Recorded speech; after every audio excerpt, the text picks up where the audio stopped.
So, look. Pressing season 2022 is done. Yes. We started, well, I say we. I mean, I almost did nothing this year. September. I noticed. Did you? We were early. We started early. The apples came early this year, didn't they? It did. Because the year has been very strange. So, context. Last year, we had a very unseasonably late frost and some very strong winds just as the blossom came out, and it decimated the crop. And when I say decimated, I mean it quite literally in its technical sense. 90% of the fruit that we would have expected did not manifest, it didn't appear. So it was really hard to find fruit last year. And as a result, none of those trees put out those apples last year. They had a lot of energy and a lot to give this year. So we were expecting a larger crop than normal. And then we had that incredible summer. It was dry and it was hot. Lots of sweetness in the fruit. But they were small. They were really small, and we were thinking, whilst there's lots of them, they're not going to give that much juice because they were dry, because they were small, and so we were thinking this is going to be another odd year in that respect. But then, it rained. Come September, It rained. Well, end of August, wasn't it? End of August, September, loads of rain, and they just suddenly filled out and swelled. Like in a week or two. Yeah, it was These really quick. Little hard little apples just grew. Yeah, it was almost good. Before your eyes. And then we were finding when we started pressing, those apples were giving loads of juice. Loads of juice. And also there were just so many apples. There was tons and tons of apples. Well, we've done 18 tons of fruit that otherwise would have gone to waste this year. Which we've either had dropped off or we've collected, harvested ourselves. Yeah. So it's been really busy. Has been a busy season. But it's been pretty slick though, I have to say, I think. I think your operation has been... We've gained on our experiences, and we've had some extra help, which was great. So Gabe came for pressing season again, which is good. I've known Gabe since he was about 5 years old, and now he's bigger than me. He's significantly stronger than me. He's like a machine. He's a grafter. He's good. He's great. Yeah. Thank you, Gabe. Yeah. And then we also gained Felix, who actually is he's just behind there. us. Yeah. So Felix joined us. We met at the Wood Fair back in September. Yeah. Felix, we were having a good chat about cider, and he said, "Have you got? Is there any chance I can come and do something for you guys?" And we were, well, maybe. We'll have a think about it. And then actually, come pressing time, quick phone call. And he's loved it. It's been good. It's been really good. So it's been really good. Built the team up. Yeah. We new kit. I mean, I noticed lots of improvements this year on the system. Yes. Even just simple things like raising things up on pallets, making things a bit easier to lift.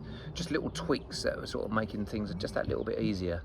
But the new kit. So we had the new mill, which we bought from Southdown Cider, which is, they were changing what they were doing. So we've had the fortunate experience to be able to get some bits and pieces from them, which is good. And can I just say, so this is very boring anarchy, but the old mill, it wasn't quite as big, but it was so noisy that just the noise, you couldn't talk when it was running, and it would just drain you, wouldn't it? It was like exhausting being in the presence of it. And then I came down and this thing was just like, you could chat. Yeah. While this mill Hear the was radio. Just away in the background. And the other thing that was interesting, I was really struck by, was the apple that was coming out of it was quite chunky. Like the pomace, the old mill was really like porridge, it's quite wet. Yeah. And I thought, is this working? It feels like, no. It's almost like it's chunkier and more juice is coming out somehow. It's and really I think interesting. that, without again getting too boring and technical, I think where the bits are bigger, it means there's bigger gaps in between the bits, and so the juice has got to root out. Whereas when it's like porridge and slop, it just the liquid just can't get out. So we left this lovely dry pomace at the end of the pressing. It was really good. Yeah. Until it blew up. It blew up. So unfortunately, the mill did blow up. Well, the mill didn't blow up, but one of the capacitors on the motor blew up. So that, thankfully, we hadn't got rid of our old mill, and so that came off the shelf. The noisy one, put back into action. But we managed to get the new one back up and running. You fixed it was it, all Phil? fine. It's all sorted. Phil fixed it, and then you blew up the press as well. Yes. So that wasn't so good, because I had been telling myself for the last 2 years we probably need to get a new rubber bladder for that press. You did say that. And then this year, when I opened it up from storage and looked at it, I was like, oh, actually, there's a little nick in it there. That doesn't look that good. And so I think we should order a bladder, because I think this is probably, seen better days. And then it blew up. But you had already ordered it. But it was ordered. You had ordered it. Fortunately, though, it was coming from Italy, and it took some time, didn't it? It did. But having said that, our friends at Southdown again, thank you very much, Lee, came to the rescue, and they had a spare press sitting in their warehouse, and so within 2 hours of the press blowing up, we were back up and running again with their spare one. So thank you. That's really good. So what else was new? Oh, so we made a bit more. We pressed more fruit than we normally do. We made our 7,000 litres, which is what we're allowed to make without incurring the duty that we'd have to pay otherwise. So we've made that, but we've tried something new, which we're going to make some made wine. And made wine is a technical term. It's basically it stops becoming cider if you add other ingredients, unless there's a very smallest ingredient you can add. So we have started off a couple of batches of what's going to be made wine.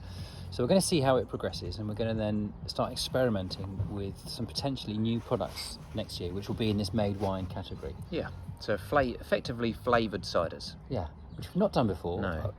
And, well, if they're no good, you'll never hear us, we will never mention it again. But if they are nice, we'll come back and talk to you about it. Yeah. But that will be different. It'll be a subset to our core brand and our core product. The brand, it will still be Bignose and Beardy, but we're going to have a separate sort of identity, if you like, of these flavoured ciders in some way. We haven't worked out how we're going to do that yet.